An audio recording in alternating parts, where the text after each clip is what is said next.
क्या हम इस पूरे ब्रह्मांड में अकेले हैं? यह सवाल इंसानियत को सदियों से परेशान करता आया है।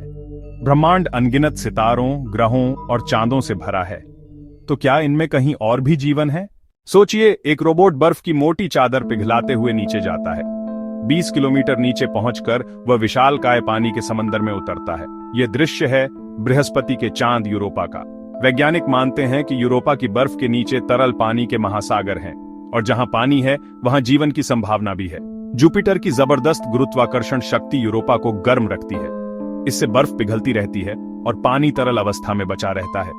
भविष्य के मिशन जैसे कि यूरोपियन स्पेस एजेंसी का जूइस प्रोजेक्ट यूरोपा पर जीवन की खोज को और आगे बढ़ाएंगे। लेकिन यूरोपा ही नहीं, हमारे पड़ोसी ग्रह मंगल पर भी जीवन की खोज होती रही है।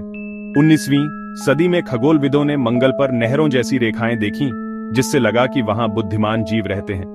बाद में स्पेस मिशनों ने दिखाया कि मंगल आज तो ठंडा और बंजर है, लेकिन करोड़ों साल पहले वहां नदियां, झीलें और समुद्र बहते थे। आज भी बर्फ में कैद पानी और भूमिगत झीलें वहां मौजूद हैं। क्या यह संभव है कि वहां कभी जीवन था, या शायद आज भी जमीन के नीचे छिपा हुआ है? जीवन की तलाश केवल हमारे सौरमंडल तक सीमित नहीं है। वैज्ञानिक दूर दराज सितारों के चारों ओर घूमते ग्रहों को खोज रहे हैं, जिन्हें एक्सोप्लैनेट्स कहते हैं। लेकिन किसी ग्रह पर जीवन के लिए सही तापमान चाहिए। बहुत गर्म हुआ तो पानी उबल जाएगा, बहुत ठंडा हुआ तो पानी जम जाएगा। यही वजह है कि वैज्ञानिक गोल्डीलॉक्स जोन की तलाश करते हैं, जहां तापमान बिल्कुल सही हो। ग्रहों को देख पाना आसान नहीं है, क्योंकि वे अपने सितारे की रोशनी में छिप जाते हैं। लेकिन जब कोई ग्रह अपने सितारे के सामने से गुजरता है, तो सितारे की रोशनी थोड़ी कम हो जाती है। इस डिप से वैज्ञानिक ग्रह का आकार और कक्षा माप सकते हैं। नासा का केपलर टेलीस्कोप अब तक हजारों ऐसे एक्सोप्लैनेट खोज चुका है। इनमें से कई पृथ्वी जैसे हैं और पानी रखने की संभावना रखते हैं। अगर जीवन कहीं और है, तो क्या वो हमसे संपर्क करने की कोशिश कर रहा है?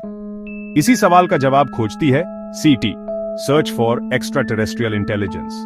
विशाल रेडियो टेलीस्कोप लगातार ब्रह्मांड से आने वाले सिग्नल सुनते रहते हैं। 1975 में एक रहस्यमयी सिग्नल मिला, जिसे वाव सिग्नल कहा गया।